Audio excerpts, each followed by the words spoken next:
मुख्यमंत्री और विपक्ष के नेता देवेंद्र फडणवीस जी ने घोषणा की थी कि दिवाली के बाद पटाखे फोड़ेंगे। हमें लगता है कि पटाखे भीग गए और आवाज़ नहीं कर पाए। एक माहौल खड़ा किया गया कि नवाब मलिक के बम ब्लास्ट के आरोपियों से संबंध हैं। मैं देवेंद्र जी, आप 1999 में इस शहर में शायद पहली बार आए विधायक बन के, और 62 साल के जीवन में इस शहर में आपसे पहले दिवंगत मुंडे साहब भी नेता थे जो दाऊद से लोगों को जोड़ते रहे। हम जब मंत्री थे उस वक्त भी दाऊद को लेकर मुंडे साहब के बहुत सारे भाषण विधानसभा में होते रहे। लेकिन इस 62 साल के जीवन में या लोक प्रतिनिधि बनने के 26 साल जीवन में इस तरह के आरोप कभी भी हम पर कोई लगा नहीं पाया। आज एक जगह को लेके आपने कुछ कागजात लोगों के सामने रखे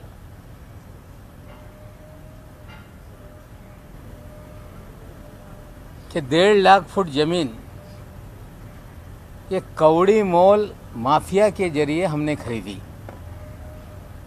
हमें लगता है आपके जो मुखबिर हैं,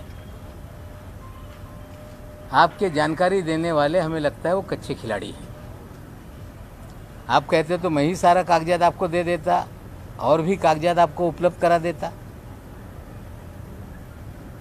लेकिन आपने अंडरवर्ल्ड का खेल शुरू किया है।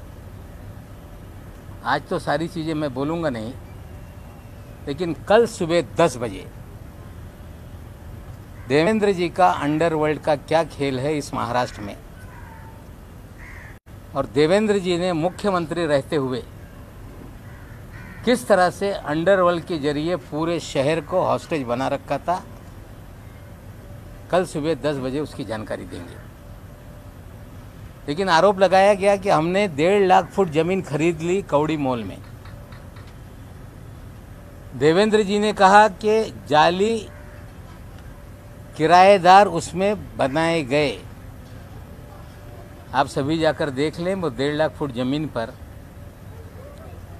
एक मदीनतुल आमान नाम की कोऑपरेटिव हाउसिंग सोसाइटी है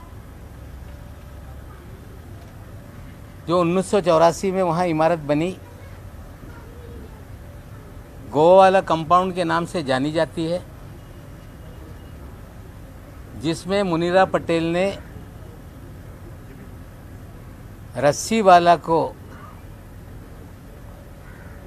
डेवलपमेंट राइट देके वहाँ पे 140 से 150 मकान बनाकर आम लोगों को बेचे। आज भी वो सोसाइटी वहाँ पर है। उसके पीछे जो ज़मीन है उस पे बड़े पैमाने पे झुग्गी झोपड़ी है, और हमारा एक गोडाउन वहाँ पे है जिसकी सॉलिडस इन्वेस्टमेंट कंपनी की वो लीज पर, जो मुनीरा है उनसे वो लीज पर थी 30 साल पहले से, और आगे हमारी उसी प्रॉपर्टी में 4 दुकानें थी। आप कह रहे हो कि फेक टेनेंसी क्रिएट की गई। बहुत सारे पत्रकार होंगे, जब 1996 में शिवसेना भारतीय जनता पार्टी की सरकार थी, और हमें लगता है शायद 9 नवंबर का ही वो दिन था, और महाराष्ट्र में एक चौंकाने वाला नतीजा आया था जब नवाब मलिक शिवसेना भारतीय जनता पार्टी की सरकार में पहली बार उपचुनाव जीता था, और उस चुनाव का कार्यालय उसी गोवा वाली बिल्डिंग में था और जश्न भी वहीं मनाया गया था। 96 के आप जाकर मेरे कार्यालय के चुनाव के डॉक्यूमेंट निकाल लेंगे तो वहीं से हमने चुनाव लड़ा था। हम किराएदार वहाँ पे थे। जो मुनीरा पलम्बर है उन्होंने वहाँ पे झोपड़पट्टी थी, मदीनतुल आमान नाम की सोसाइटी थी और उन्होंने हमसे संपर्क किया कि हम आपके पास जो गोडाउन है उसकी ओनरशिप हम या पूरी ओनरशिप देना चाहते हैं। हमने उनसे ओनरशिप ली। उनका जो पावर ऑफ अटॉर्नी था सलीम पटेल, उससे हमने रजिस्ट्री की। वो सारे कागजात उपलब्ध हैं। किराएदार के नाते उस समय जो स्टैम्प ड्यूटी थी, जो कीमत थी, हमने अदा की। वो सरकारी दस्तावेज में उपलब्ध हैं। हमने मालकिन से ली। अगर वो किसी को कहती हैं कि ये मेरा पावर ऑफ अटॉर्नी है, उससे आप पूरा आपका जो भी व्यवहार है वो पूरा कर लो, तो हमने वो पूरा करने का काम किया। देवेंद्र जी ने बढ़ा चढ़ा के बम ब्लास्ट का उल्लेख करने का काम किया। सरदार वली खान का उल्लेख करने का काम किया। शायद देवेंद्र जी को उनके मुखबिर बता नहीं पाए कि उसी गोवाला कंपाउंड में सरदार वली खान का आज भी घर है। पिछले 70 सालों से उसी गोवाला कंपाउंड में सरदार वली खान के जो पिताजी थे, वो गोवा वाला परिवार के एक वॉचमैन की तरह वहाँ पर काम करते थे। और जब हमने संपत्ति गोवा वाला परिवार से ली तो 300 मीटर पे सरदार वली खान ने अपना नाम चढ़ा लिया था। जब प्रॉपर्टी को हम रजिस्टर करने गए, ये बातें सामने आई और हमने 300 मीटर का पैसा देकर उन्होंने जो अपना राइट क्रिएट किया था वो उनसे सरेंडर करने का काम किया। आज भी वो हमारे घर के पीछे ही 2 प्रॉपर्टी पीछे वो सारी जगह है। जो गोडाउन है वो भी हमारा वहाँ पर है।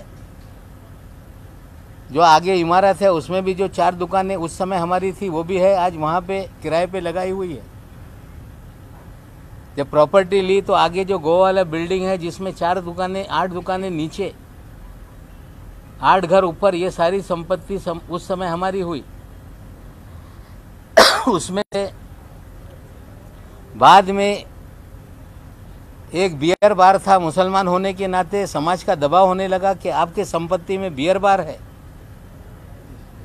वो बियर बार को भी ज़्यादा पैसा देके हमने सरेंडर करवाने का काम किया।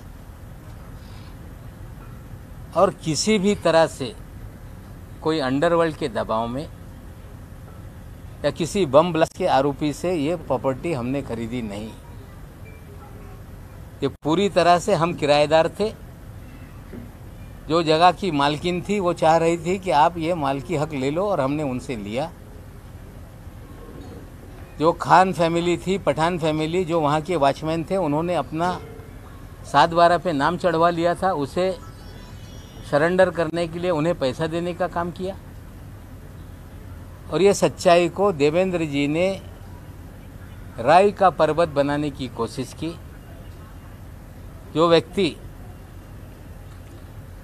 62 साल जीवन में इस शहर में कभी भी आरोप नहीं लग पाया कि किसी अंडरवर्ल्ड से नवाब मलिक के कनेक्शन रहे हैं, रिश्ते रहे हैं।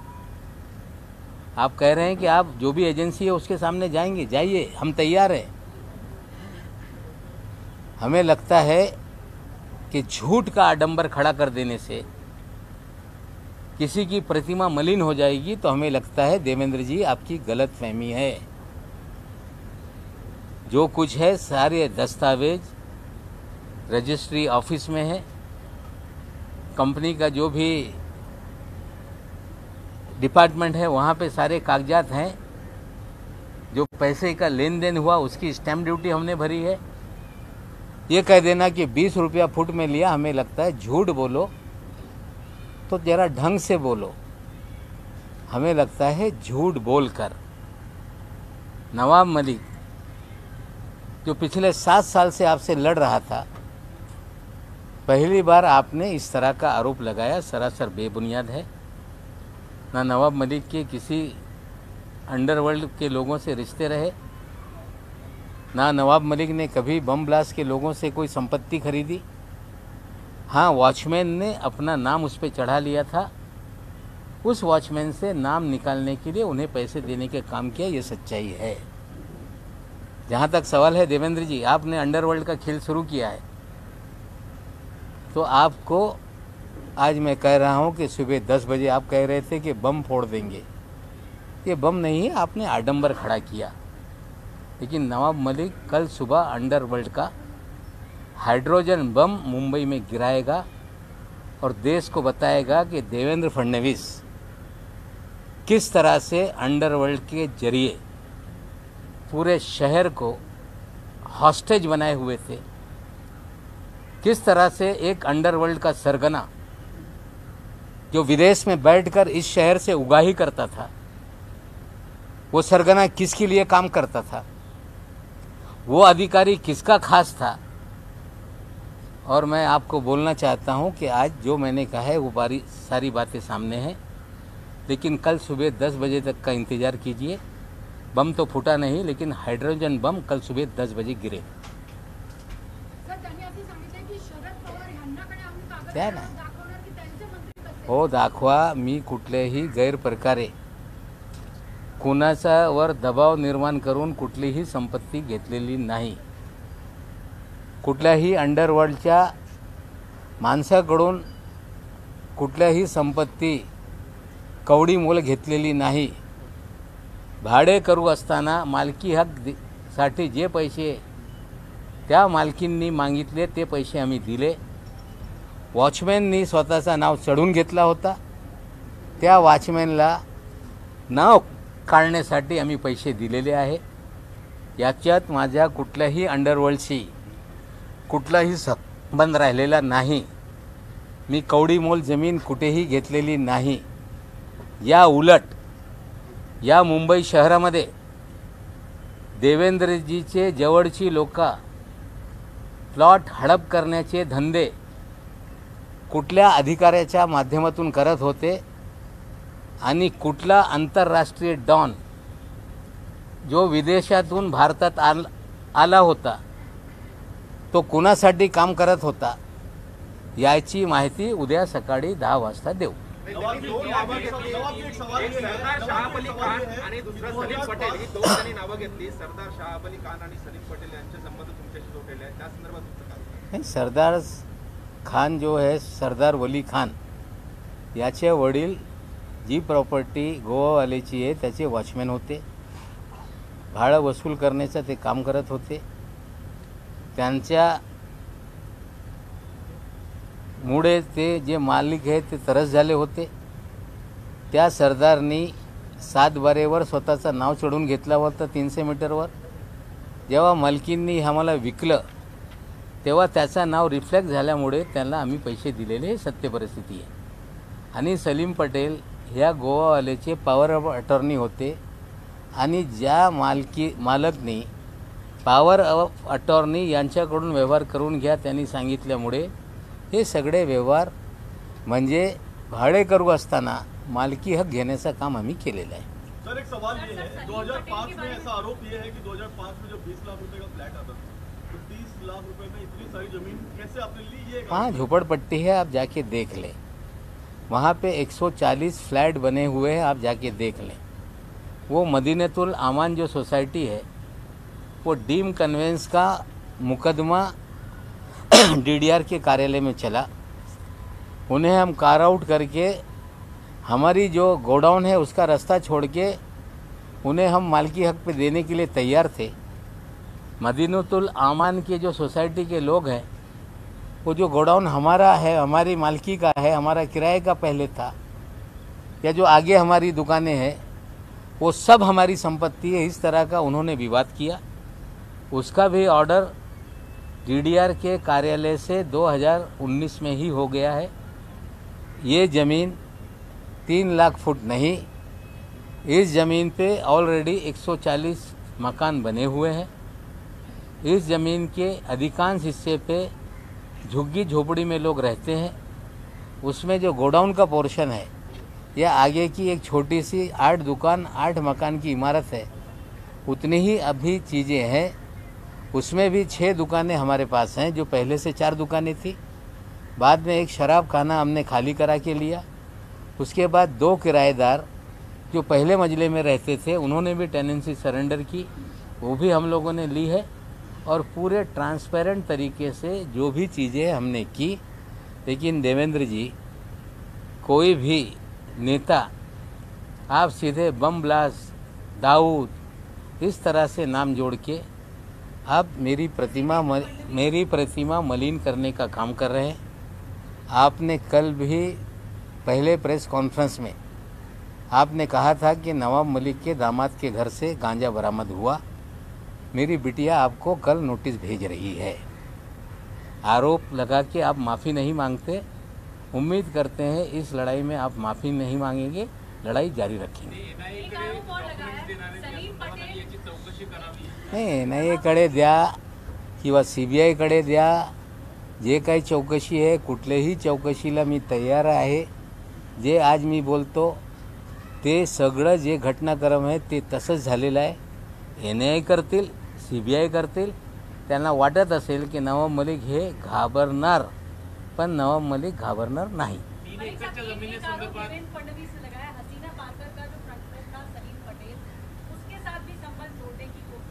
मैं हसीना पारकर को जानता नहीं, ना मैं किसी गैंग वार वाले का किसका क्या रिश्ता है मैं नहीं जानता।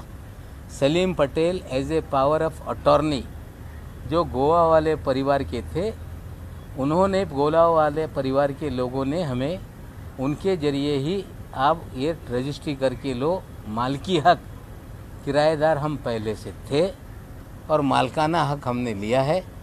जो एक कहानी रचने की काम की जा रही है, हमें लगता है जांच कोई भी एजेंसी कर ले, हम किसी से डरने वाले नहीं। लेकिन कल सुबह 10 बजे जो हम बताएंगे, शायद उसका इंतजार देवेंद्र जी को होना चाहिए।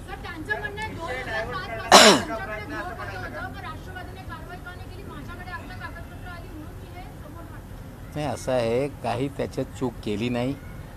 सलीम पटेल ॲब्स्कॉन्डिंग किंवा ते खुखाईत गुंड आहे असे मला कुठलीही माहिती नाही। सरदार खान याचे वडील त्या ठिकाणी वॉचमॅन होते, हा स्वतः वॉचमॅन होता। त्यांनी त्या जागेवर स्वतःचा 7 बारेवर नाम चढून घेतला होता। ते सरेंडर करण्यासाठी त्यांना पैसे देऊन 300 मीटर आम्ही सरेंडर करून घेतलेले आहे।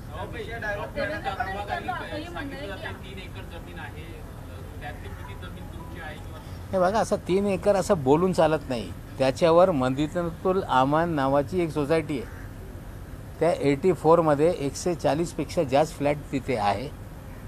ती सोसायटी आज तिकडे कार्यरत आहे। त्या सोसायटीचा आमचा डीम कन्व्हेन्ससाठी वाद झाला। 99 साली त्याच्यावर आम्ही त्यांना डीम कन्व्हेन्स करून तो सगळा भाग द्यायला तयार होतो। त्यांचं म्हणणं होता की गोडाऊन पण आम्हाला पाहिजे, सगळं संपत्ती आमची आहे। ते वाद घालल्यामुळे ते त्यांच्या विरोधात निकाल गेला। ते हायकोर्ट जाऊ शकत आहे। पण जी सोसायटी आहे त्यांना मालकी हक्कानी, जे त्यांना विकासकांनी हे सोसायटी बनवून दिलेली याआधी या गोवावाला कुटुंबियांनी डेव्हलपमेंट राईट त्यांना दिला होता। ते संपूर्ण जागा त्यांना आम्ही डीम कन्व्हेन्स देण्याची आमची तयारी पहिलेपासून होती आणि आज पण आहे। नावबाई, सलीम पटेल आणि सरदार वली खान यांचा बॉम्बस्फोटाशी संबंध याची आपल्याला कल्पना होती का? असं आहे की सरदार पटेल हे बॉम्बस्फोटचा आरोपी हे जगाला माहीत आहे, पण तो तिकडे राहत होता। त्याचा बाप तिकडे वॉचमॅन होता। जर त्यांनी 7 बारेवर स्वतःचं नाव चढून घेतलं आहे, मग आमचा टायटल दुरुस्त करण्यासाठी त्यांनी पैसे मागितले। जी किंमत ठरवली ती जागा आमच्या पोझिशनमध्ये होती। त्यांच्या मालकीवर त्यांनी नाव चढून घेतला होता वॉचमॅन असताना। ते आम्ही त्याला पैसे देऊन ती मालकी आम्ही घेतलेली आहे।